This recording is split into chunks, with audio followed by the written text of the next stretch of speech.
Ouça o Agro, Gestão e Mercado, com Natália Fernandes, um podcast do Sistema CNA Senar. Olá! Começando agora mais um episódio do podcast Ouça o Agro, Gestão e Mercado, seu podcast sobre mercados agropecuários e gestão de custos e riscos de preço em negócios rurais. Sustentabilidade e inovação são sempre bem-vindos no agro brasileiro. E o mercado de bioinsumos tem ganhado destaque ano a ano. Não à toa que esse tem sido um dos pontos de inovação e também de diversificação do portfólio de empresas de insumos do agro e também tem invadido a mente dos produtores e suas lavouras. E no episódio de hoje, então, nós vamos falar e trazer aqui uma atualização, sobre como as novas regras, o ambiente regulatório, a aprovação do projeto de lei que trata de bioinsumos, tende a moldar o futuro da produção agropecuária no Brasil. Eu sou a Natália Fernandes, coordenadora do Núcleo de Inteligência de Mercado da CNA, e comigo aqui está o deputado Sérgio Souza, que foi relator do projeto de lei na Câmara dos Deputados, que foi aprovado, inclusive, para trazer aí novidades e regulamentar essa parte de uso, produção e comercialização dos bioinsumos. Seja bem-vindo, deputado. Olá, Natália, é um prazer estar aqui com você, no seu programa, no seu podcast, aqui dentro da CNA, em Brasília, CNA que a gente sempre frequenta. Nós estivemos aqui semana passada por 2 vezes, onde nós temos aí na pessoa do seu João Martins uma admiração muito grande por toda a sua equipe, por todo o seu corpo diretivo e principalmente o que a CNA, o Senar, as federações, os sindicatos fazem pelo produtor rural brasileiro. É um prazer representá-los no Congresso Nacional com muita dignidade.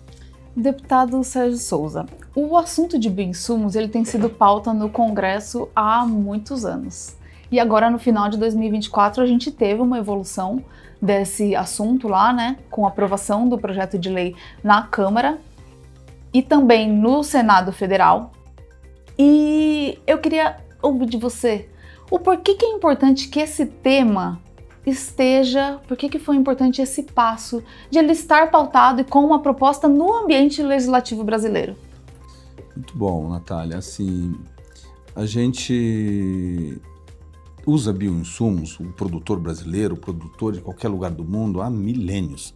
É o primeiro defensivo agropecuário que existiu, foram e existem até hoje, são os bioinsumos.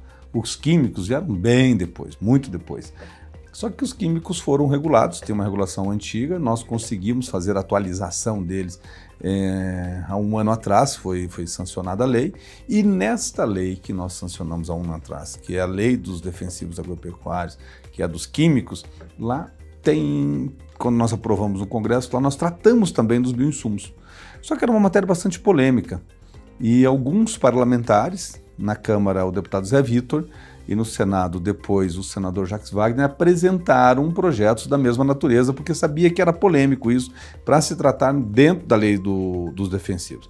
Acabou que o governo acabou vetando a parte dos bioinsumos na lei dos defensivos agropecuários e ficou a tramitação. Eu fui relator na Comissão de Agricultura, também fui, não sei se na CCJ ou na CFT, e acabou que nós aprovamos esse projeto na CCJ e depois ele acabou tendo um recurso, ele era terminativo, acabou tendo um recurso ao plenário da casa e ficou lá parado. No Senado, ele tramitou paralelamente a lei dos defensivos agropecuários. E fizemos até uma conversa com o Senado, com o senador Jacques Wagner, de tramitar o projeto dele no Senado e de tramitar também o projeto dos defensivos. E isso aconteceu, aprovado no Senado, vem à Câmara, é distribuído à Comissão de Meio Ambiente e lá ficou esperando para ver qual e como que nós iríamos construir um texto que fosse um texto ideal. Nunca é o perfeito, nunca atende plenamente a todos, mas havia uma disputa muito grande entre a questão do meio ambiente, a farm, fabricar o seu próprio produto, a cadeia da indústria. E com o veto oposto pelo presidente da República a esta parte dos bioinsumos na lei dos defensivos, isso deu um prazo de 360 dias, que é o prazo que está na lei dos defensivos, de que aquilo que não for regulamentado em 360 dias, ele deixa de ser autorizado. Então, hoje, por exemplo, a partir do dia 27 de dezembro, que foi a data da sanção e do veto da lei dos defensivos, a partir do dia 27 de dezembro, não terá mais nenhum biológico autorizado no país. Então não terá orgânico, as fábricas vão parar e vira toda uma confusão. Acabou que nós construímos um texto, aprovamos na Câmara e agora volta ao Senado, vai ao Senado e o Senado está aí terminando esse assunto. É muito relevante, como você colocou, e por isso também da importância e da celeridade de ter a aprovação desse projeto, né? Porque também, como foi bem introduzido, a questão de biológicos está dentro ainda do arcabouço de defensivos ou de agrotóxicos, de forma geral, qualquer termo, o biológico também está lá, inclusive relacionado à produção orgânica. Então, com essa necessidade de tirar biológico por questões específicas, fica uma vacância, né? Nós chamamos no direito vacâncias legis, né? Não tem lei, e nós precisamos ter lei. Que é bastante inseguro para o produtor. Eu ia até colocar esse ponto. Saiu um estudo recente da McKinsey que fez pesquisa com mais de 4.000 produtores em diversos países, dentre eles Brasil, mas países da União Europeia, Estados Unidos, e na parte de bioinsumos, de forma geral, mostra a liderança disparada do Brasil no uso de bioinsumos em 2024, em 2022 também era destaque, e na expectativa dos produtores em aumentar ainda, ampliar o seu uso. Enquanto alguns países, como mostra a pesquisa até da própria Europa, com uma expectativa dos produtores de reduzir o que já usam, ainda com um percentual baixo. Então a gente vê o setor produtivo buscando por essa tecnologia, para também não só substituir o químico, mas complementar ali no manejo dentro da propriedade, para os produtores já entenderem seus benefícios, e ainda uma insegurança que o produtor espera que ele possa fazer a sua produção dentro da propriedade para uso próprio, ou mesmo ter outras questões relacionadas ao mercado de bioinsumos que facilite a chegada desse insumo a ele, o aumento do portfólio de produtos e que ele possa de fato ampliar o uso dentro da produção e assim a gente conseguir uma produção maior. Natália, você faz um apanhado geral e que é bem isso. A gente tem que olhar ali para o produtor rural e olhar assim, o que ele quer? O que o produtor rural quer? Primeiro, ele quer produtividade. Ele quer produzir bastante, mais por hectare, mais quilos, tudo mais, mas ele também quer produzir um produto de qualidade, porque esse produto de qualidade vai ganhar mercado, vai dar ele um selo diferente, vai dar uma satisfação e o consumidor receberá esse produto e terá uma aceitabilidade muito maior, né? E ele tem que reduzir o custo de produção. Então, esse equilíbrio que há entre produtividade e custo de produção é o que rege hoje o produtor rural. O produtor rural ele pensa assim, olha, se eu vou colocar tantos quilos de fertilizantes no hectare para produzir tantos quilos de grãos, vai me dar uma rentabilidade de quanto? Agora, se eu baixar isso aqui em tantos quilos, você que é engenheiro agrônomo, você conhece bem isso. Se eu baixar em tantos quilos, eu vou baixar em quanto a minha produtividade? Onde é que está o equilíbrio dessa balança?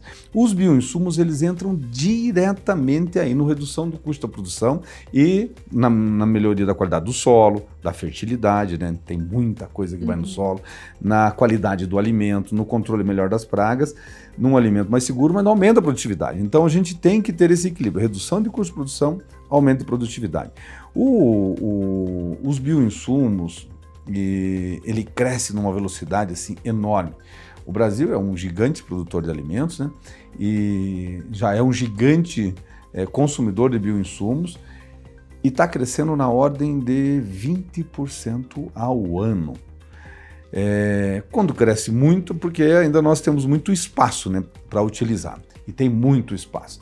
Tem estudos dizendo que nós vamos chegar aí logo a 5 bi de reais em bioinsumos, que o mundo até 2032 vai chegar a algo próximo a 50 bi de dólares, mas nós até 2032 nós vamos ultrapassar a casa da dezena de bilhões de dólares em bioinsumos. E quando você vem para a utilização e para a fabricação dentro da propriedade, mais uma vez vem redução de custo de produção. Porque você fabricar, e com regras, tá? Vamos deixar isso bem claro, lá no relatório que nós fizemos, eu deixei muito claro de que tem regras, não é assim, eu vou fazer minha fábrica aqui de qualquer jeito. Não, precisa de técnico para acompanhar, tem um monte de regras. Você não, tem a parte da vigilância sanitária, né? Você imagina, eu vou colocar aqui um tambor, vou encher de micro-organismo, e se isso aqui transbordar, e se isso for para um lençol freático, para um rio, como é que funciona isso, né? Então eu tenho que ter regras básicas e montar essa minha produção, né? Lógico que um formulário simplificado em relação à indústria, né? Mas o produtor, quando ele pode fazer na sua própria propriedade, ele vai diminuir enormemente o seu custo de produção. Por um outro lado, a indústria vai pensar o seguinte, olha, o produtor, para ele custa tanto isso, mas se eu fornecer para ele por um pouquinho a mais, ele não precisa ter todo esse dispêndio, porque não é o negócio dele fabricar insumos. Eu posso fornecer e eu posso ter um portfólio maior na prateleira. Então vai cair tudo. A tendência é cair na ordem de 80%, de uma maneira geral, o custo dos bioinsumos no Brasil. Você imagina que revolução que nós não vamos ter em utilizar, né? E além de fazer enormemente bem ao meio ambiente, né? Um potencial muito grande esse de gerar competitividade para o preço desses produtos. Até porque quando a gente fala de biológicos, tem muita questão de algumas regiões que ainda não têm acesso, né? Porque tem a questão do tempo e a condição, né, de armazenamento. Então isso acaba sendo um impasse. Tem produtor que mesmo querendo usar não consegue. Então, tendo esse amparo, né, legal para que ele faça uma produção dentro da propriedade, como você colocou que o projeto traz, né, essas amarras para que seja feito com segurança, realmente gera essa oportunidade para o produtor e muito bom que permita essa concorrência também e essa competitividade dentro do próprio país para essas moléculas, esse insumo biológico. Natália, a gente está dando um passo enorme, né? Há um apelo global pela questão do aquecimento global, por um alimento mais saudável, pela conservação das florestas, pela utilização do meio de cultivo mais correto, para não ter erosão, para não ter contaminação de solo. Há todo um apelo global nesse sentido. Nós vamos ter a COP, que é a Conferência das Partes para o Clima, no Pará o ano que vem. Vai ser um grande desafio e a gente tem que olhar isso, que não é a COP das derrubadas, das queimadas, não. Tem que ser, porque está no Brasil, tem que ter um controle sobre queimadas, sobre supressão de floresta, tal, não. Tem que ser a COP da agricultura sustentável, da sustentabilidade, a COP da biodiversidade. Qual o país entrega ao planeta o que nós entregamos?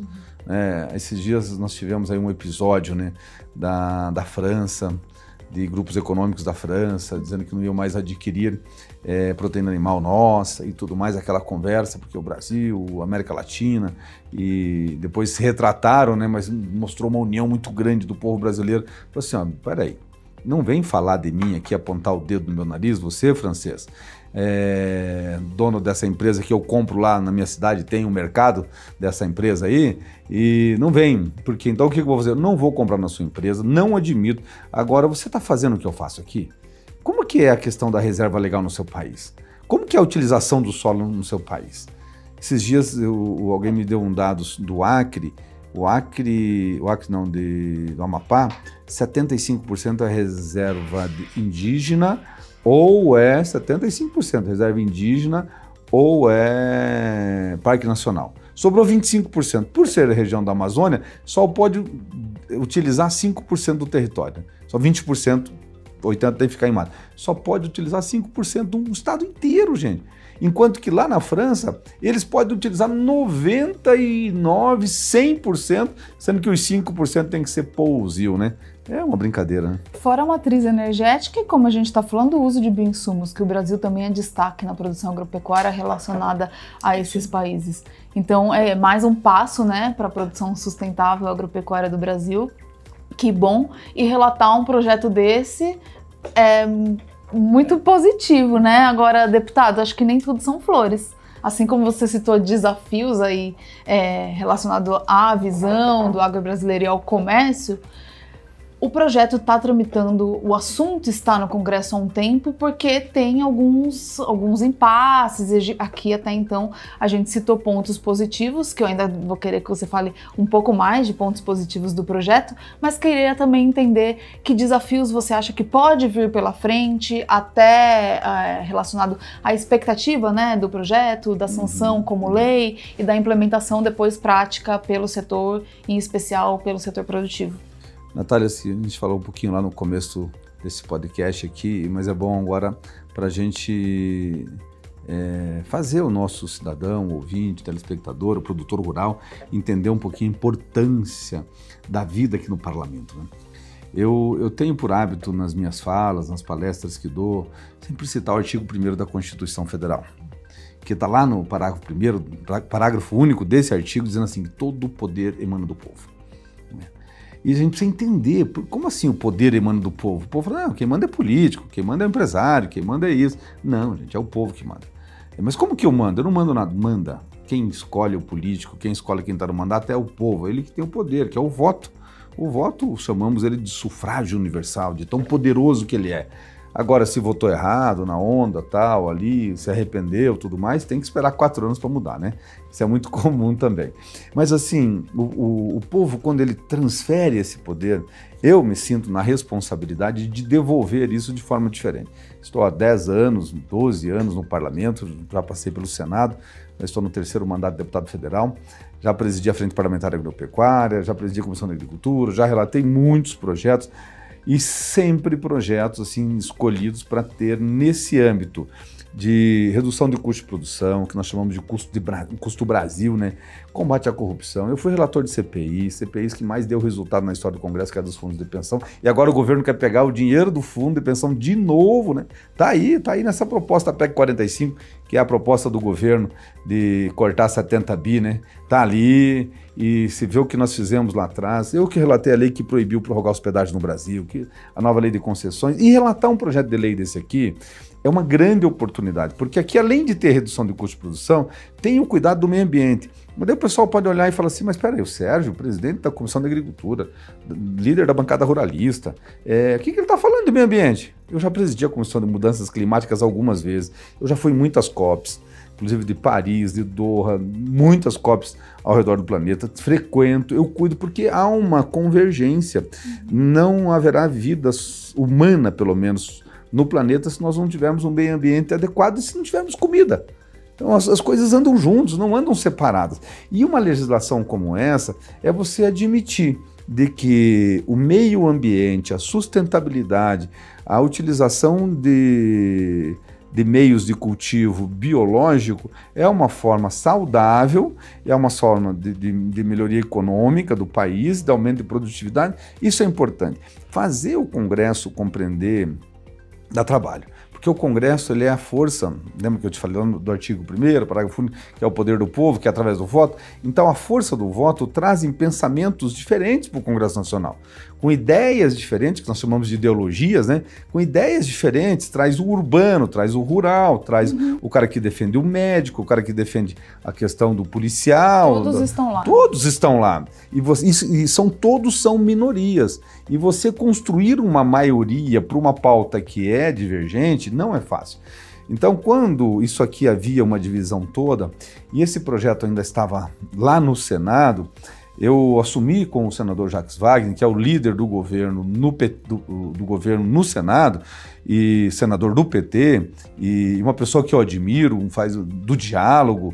Eu e a senadora Tereza Cristina tivemos por vezes com ele, tratando da questão dos químicos, porque o relator também dos químicos, lá dos defensivos agropecuários, era o Contarato, que era um senador e líder do PT no Senado. Então a gente precisava construir isso com o governo, com a situação com o PT, com esses partidos de esquerda no Senado. E nós assumimos com ele um compromisso de que nós não faríamos na Câmara dos Deputados um texto dos bioinsumos que sairia do Senado sem estarmos alinhados. E eu fiz isso quando eu fui escolhido relator pelo presidente Arthur Lira, pela Frente Parlamentar Agropecuária.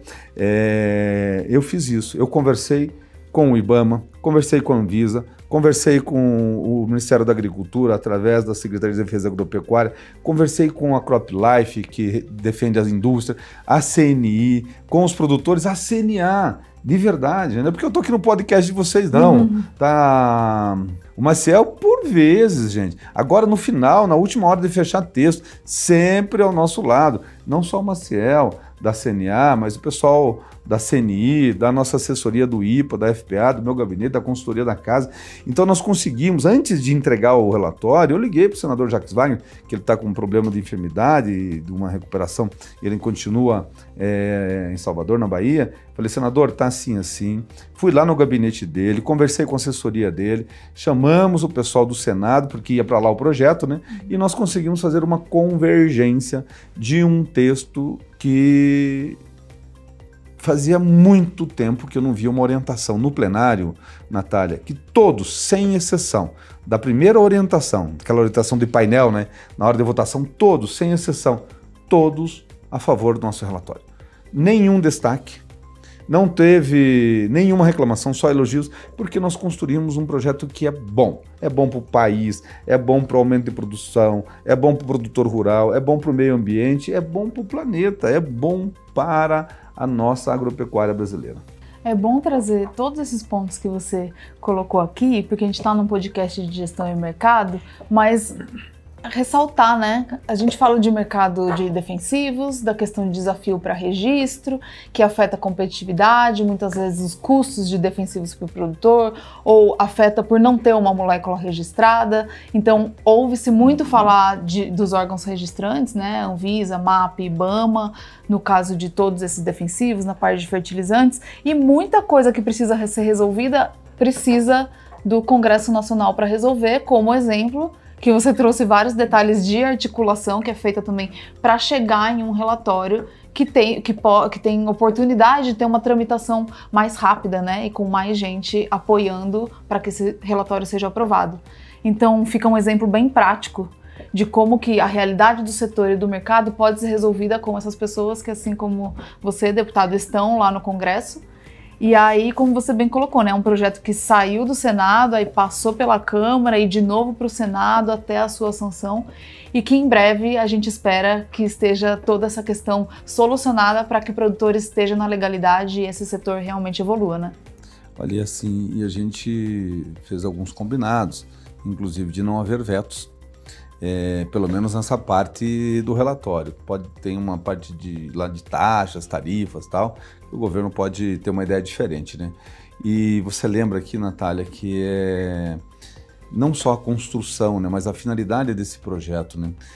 Como é que ele vai acontecer? Por exemplo, tem o on-farm, que é você poder fazer na sua propriedade, uma regra simplificada. Isso quer dizer que o produtor rural vai poder fabricar o seu insumo.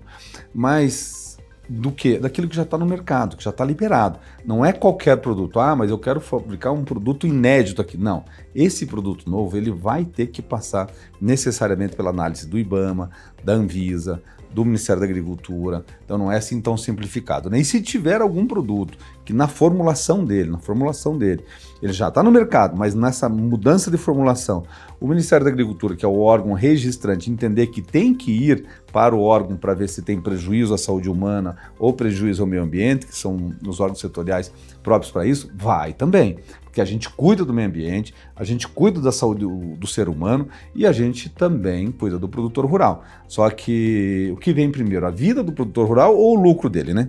Então a gente tem que ter todos esses cuidados. Nós aqui defendemos com unhas e dentes o nosso setor agropecuário, o direito à propriedade, a liberdade de expressão, a segurança jurídica, claro, sempre. Mas também nós temos que olhar o meio ambiente, a qualidade de vida e quem vai consumir aquele alimento, né? Que qualidade ele tem. Porque quanto mais qualidade tiver, mais mercado e mais valor agregado vai ter o nosso produto. Isso. E para a gente encerrar aqui, deputado, tem algum outro ponto do projeto que a gente não falou aqui e que você considera que foi um avanço que é muito relevante? Olha, assim, tem uma série de situações que foram emblemáticas, né?